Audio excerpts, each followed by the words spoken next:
Right guys, today we have a completely outlandish report regarding 1.4 billion Android users switching to iOS. And you may be wondering, is this because of the iPhone 14 series?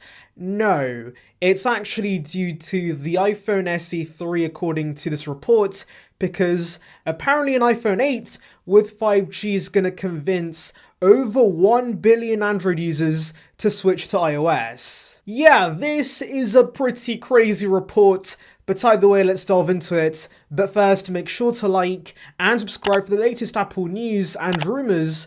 And with that being said, let's just tuck in. Now this report is from JP Morgan. Now they apparently analyze the market and come up with realistic predictions regarding Apple and their future, but this is anything but realistic. So they believe with the power of 5G and aggressive trade-in promos, Apple's gonna convince 1.4 billion Android users to switch to the iPhone SE 3. And guys, simply put, this makes no sense. You see, they say 5G is going to be a major reason for many to get the iPhone SE 3, but do note, 5G has been standard across various Android phones, and so I doubt these Android consumers are going to be swayed by the 5G upgrades. Also, do note, 5G is pretty pointless in most countries. For example, in the UK, I'm experiencing speeds that are very similar to 4G. So once again, I don't see average consumers caring about 5G on the iPhone SE 3. Now regarding the aggressive trade-in promos,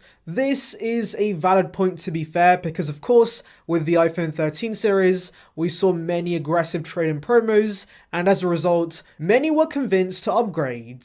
But once again, this depends on where you live, since of course, in the US, the trade-in promos are super aggressive and you can get a pretty good deal. But of course, in other parts of the world, trade-in promos aren't that great. And so yeah, that's not a valid reason for 1.4 billion Android users to switch to the iPhone. And well, that brings me on to the price, because while $400 for the SE 3 might be affordable in certain countries, obviously do remember that in other countries, living costs are way lower, so that means $400 for a phone is seen as a huge expense. And also do remember that in certain countries, the iPhone SE 3 is going to be even more expensive due to the import cost. And so yeah, basically when a regular Joe sees an Android phone that's $100 and the SE 3 that's $400, they're obviously going to get the Android. And also do remember these $200 Android phones look way better than the iPhone SE 3. I mean, these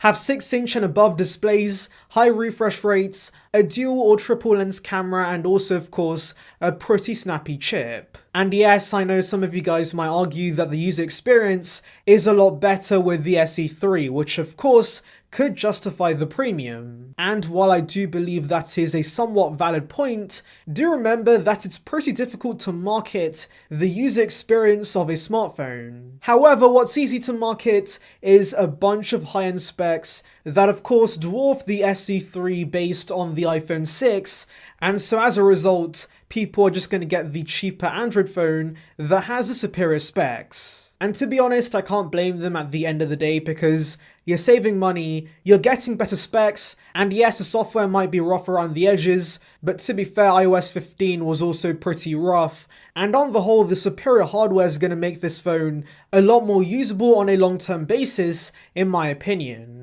And coming to my last point, this one's pretty simple, and that is, there is something called personal preference, and people do choose Android because they do prefer it. I know this is hard to believe, but Android does have certain qualities that people do prefer. For example, the open nature of Android means that you can sideload stuff, you can also root it, you can really customize the device. Also, do remember that Android does have more features than iOS. For example, an always on display, split screen multitasking. These are features I've wanted on iOS for years now, and while I can live without them, I know many who can't, and so once again, that is going to stop many from going to iOS. So yeah, this stat at the end of the day is completely bogus. While I do see some Android users switching to iOS, it's not going to be 1.4 billion users. In fact, the report does mention that 300 million older iPhone users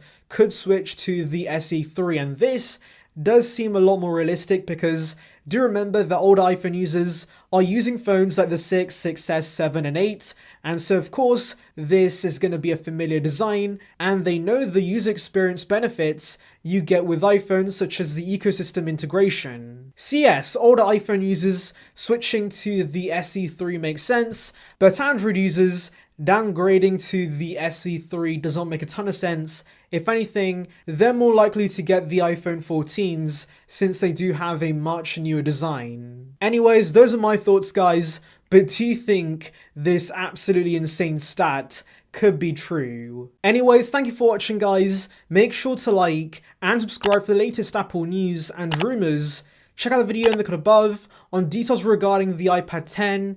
And on that note, I'll see you guys in the next one. See ya, peeps.